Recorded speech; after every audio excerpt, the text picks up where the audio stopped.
देखो अब हम करेंगे 9th क्वेश्चन। तो ये क्या है, cos x is equal to minus का 1/3 दे रखा है। इसके अंदर अब x किस में दे रखा है, अब की बार देखो थर्ड क्वाड्रेंट में दे रखा है।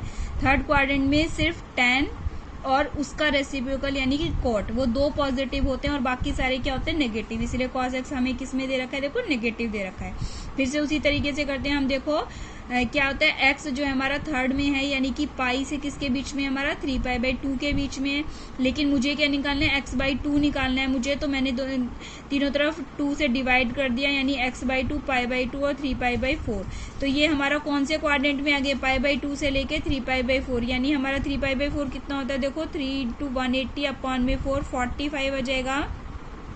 तो ये हमारा कौन से क्वाड्रेंट में आ गया, सेकंड क्वाड्रेंट में, यानी कि π/2 से लेकर पाई के बीच में आ चुका है। अब हमारा फर्स्ट में नहीं है, इस बार हमारा सेकंड में x/2। तो इसके अंदर हमें ये ध्यान रखना पड़ेगा, एक तो साइन पॉजिटिव आएगा, साइन x/2 पॉजिटिव आएगा, और बाकी के जो ये cos x/2 है ये भी नेगेटिव में आएगा, और जो tan x/2 है वो भी हमारा किस में आएगा, नेगेटिव में, क्योंकि हमारा किस में आ चुकी है ये वाली x/2 की वैल्यू, सेकंड क्वाड्रेंट में। अब आ जाओ अपने प्रोसीजर पे। इसमें तो हमें डायरेक्ट cos x ही दे रखा है, तो अब अपन निकालेंगे cos x। वही दो फॉर्मूले लगने हैं सारे इन तीनों क्वेश्चन में, एक तो 1 - 2 sin² x/2 और एक 2 cos² x/2 -1। तो पहले हमने ये वाला फॉर्मूला अप्लाई करा, इससे पिछले वाले की तरह हमने sin x/2 की वैल्यू निकाल ली। अब cos x हमें कितना दे रखा है, माइनस का 1/3 दे रखा है, तो यहाँ प्लस का 1/3 रख दिया।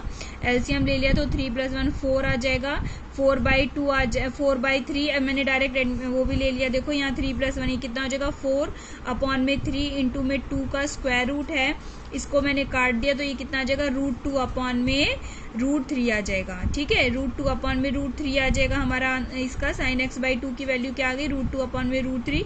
मैंने इसको रेशनलाइज कर दिया, √3 से ऊपर नीचे मल्टीप्लाई कर देंगे तो ये ऊपर तो क्या बन जाएगा, √6 बन जाएगा, और नीचे क्या आ जाएगा, √3 की √3 से करेंगे तो 3। तो sin x/2 की वैल्यू कितनी आ गई हमारी, √6/3 आ जाएगी।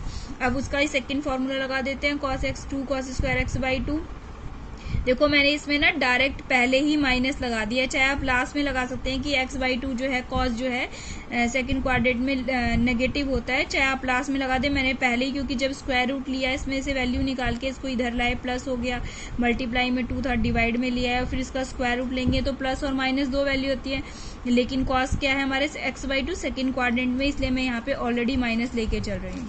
तो ये माइनस cos x की वैल्यू रखी, माइनस का 1/3 + 1, एलसीएम ले लिया तो 3 - 1 2 आ जाएगा, तो 2/3 इंटू में 2 आ जाएगा, 2 से ये 2 कट जाएगा, तो ये हमारा क्या आ जाएगा, 1/√3 आ जाएगी। माइनस का 1/√3 वैल्यू आ जाएगी, इसको रेशनलाइज करेंगे तो क्या आ जाएगा, √3/3 cos x/2 की वैल्यू आ जाएगी। अब इसमें से tan x/2 निकालो, sin x/2 cos x/2, तो ये हमारी √6/3, ये √3/3, लेकिन माइनस की तो ये 3 से 3 कट जाएगा, तो ये √3 से ये कितने बार गया हमारा, √2 टाइम्स, लेकिन ये माइनस का आएगा क्योंकि हमारा tan x/2 कौन से क्वाड्रेंट में, सेकंड में, नेगेटिव में होता है। देखो अब 10th क्वेश्चन है हमारा, sin x is equal to 1/4। अब की बार उन्होंने हमें किस में दे दिया, सेकंड क्वाड्रेंट में। जब सेकंड क्वाड्रेंट में दे दिया तो हम डिवाइड करेंगे। देखो x हमारा कौन से में है, π/2 से लेकर के हमारा किसके बीच में है, पाई के बीच में है, सेकंड क्वाड्रेंट में है। इसको 2 से डिवाइड कर दो, क्या आ जाएगा, π/4 x/2, और यहाँ पे क्या आ जाएगा, π/2। कौन से क्वाड्रेंट में आ गया, फर्स्ट क्वाड्रेंट में, और फर्स्ट क्वाड्रेंट में सारी किसमें होते हैं, पॉजिटिव। तो इसका मतलब sin x/2 cos x/2 और tan x/2 तो तीनों किसमें निकलेंगे, हमारे पॉजिटिव निकलेंगे। अब आ जाओ, अब हमें sin x दे रखा है तो पहले हमने फर्स्ट आइडेंटिटी लगा के, cos² x क्या होता है हमारा, 1 - sin² x, वैल्यू पुट कर दी, माइनस का 1 - 1/4 का स्क्वायर, एलसीएम ले लिया तो कितना आ जाएगा, 15/16। तो cos x की वैल्यू कितनी आ जाएगी हमारी, सेकंड क्वाड्रेंट में है तो माइनस में आ जाएगी, √15/4, √15 में माइनस में आएगी क्योंकि सेकंड क्वाड्रेंट में है। अब वही दो फॉर्मूले लगने हैं हमारे, cos x कितना है हमारा, 2 cos² x/2। एक बार ध्यान से कर लेना, बार बार कन्वर्ट करने की जरूरत नहीं है, डायरेक्ट cos x/2 की जगह हम क्या लिख देंगे, 1 + cos x/2 लिख देंगे। अब cos x की वैल्यू पुट करी, यहाँ से हमने माइनस का √15/4 प्लस में 1। अब यहाँ पे ध्यान से देखेंगे बच्चों, एलसीएम लिया मैंने, जैसे यहाँ पे एलसीएम लेंगे तो 4 माइनस में √15 अपॉन में कितना आ जाएगा, यहाँ पे देखो करती हूँ मैं, यहाँ पे माइनस का √15 + 4 अपॉन में 4 इंटू 2 ये आ जाएगा स्क्वायर रूट के अंदर। तो इसको तो मैंने अरेंज कर लिया, 4 माइनस रूट 5 15 अपॉन में 4 2 जा 8 आता है, 8 का क्या हो जाता है स्क्वायर रूट, 2 रूट 2 आ जाएगा। तो ये cos x बाई 2 की वैल्यू आ गई।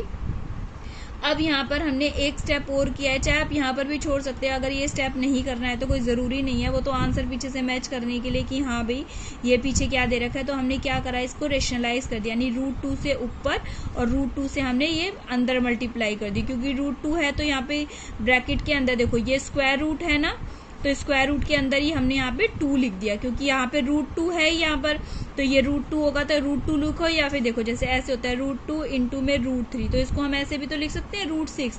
तो ऐसे ही हमने रूट 2 को ना लिख के इसके अंदर मल्टीप्लाई में लिख दिया, तो यहाँ पे मल्टीप्लाई होगी तो ये 8 हो जाएगा, ये क्या आ जाएगा 2 रूट 15, और ये रूट 2 मिलके 2 हो जाएंगे, तो 2 2 जा 4 आ जाएगा। तो ये किसकी वैल्यू आ गई मेरी, cos x बाई 2 की वैल्यू। अब उसी प्रोसीजर से पहले मैंने sin x बाई 2 की वैल्यू निकाल ली, under root 1 minus cos x by 2 आ जाएगी।